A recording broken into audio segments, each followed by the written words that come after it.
अस्सलाम वालेकुम नाज़रीन, एसएस न्यूज़ सां गॾु आहियां आयशा सजाद। सभ खां पहिरीं अव्हांखे अहम ख़बरुनि खां आगाह कंदा हलूं। बुॾल सिंध ते ककर वरी कड़की पिया।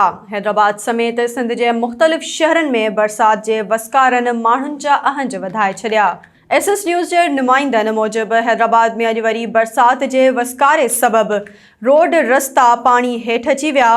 कासमाबाद, लतीफ़ाबाद, हुसैनाबाद ऐं ॿियनि इलाइक़नि में तेज़ ऐं हल्की बरसात जो सिलसिलो जारी आहे, जॾहिं त मवासिलाती निज़ाम दरम बरम थी वियो। कराची जे मुख़्तलिफ़ इलाइक़नि में हल्की बरसात थी, जॾहिं त अक्सर इलाइक़नि में बिजली बंदि थी वई। थरपारकर जे मुख़्तलिफ़ शहरनि मिठी, डीपलो, इस्लामकोट, छाछरो, नंगर पारकर ऐं कलोई समेत मुख़्तलिफ़ ॻोठनि में तेज़ बरसात जो वसकारो, बिजली जो निज़ाम धरम बरम थी वियो। इस्लामकोट में तेज़ बरसात सबबि हेठाणे वारा मोहल्ला पाणी हेठि अची विया। इंतज़ामिया हरकत में न आई। छाछरो 117, इस्लामकोट 53, मिठी 30, नंगर पारकर 20, ॾाहिली 9 ऐं डीपलो में 18 मिलीमीटर बरसात रिकॉर्ड कई वई। टंडो आदम शहर ऐं भरपासे में हल्की हल्की बूंदाबांदी राति खां शुरू, जेका वक़्फ़े वक़्फ़े सां हलंदड़ आहे। मौसम ख़ुशगवार बणियल आहे।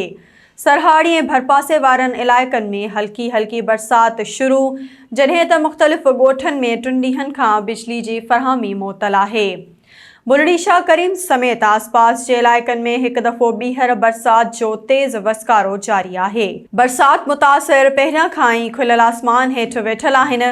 मीरपुर ख़ासि, मीरवा, गोरचाणी, कुनरी, छोर, कोट ग़ुलाम मोहम्मद, कड़ियो घंवर, टंडो बागो, पेरूमल, कुनरी में बरसात जारी आहे। टंडो ग़ुलाम हैदर, गोलारची, कोटड़ी, खडड़ो, चंबड़, ख़लीफ़ो कासिम, खोरवाहा, जाम नवाज़ अली, ॾेई, नुसरतपुर में बरसात जारी आहे।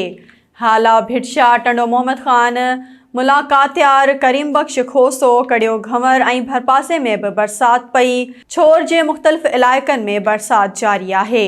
वाहुनि ऐं शाख़ुनि खे घारनि सबबि केतिरा ई ॻोठ पाणी हेठि अची विया।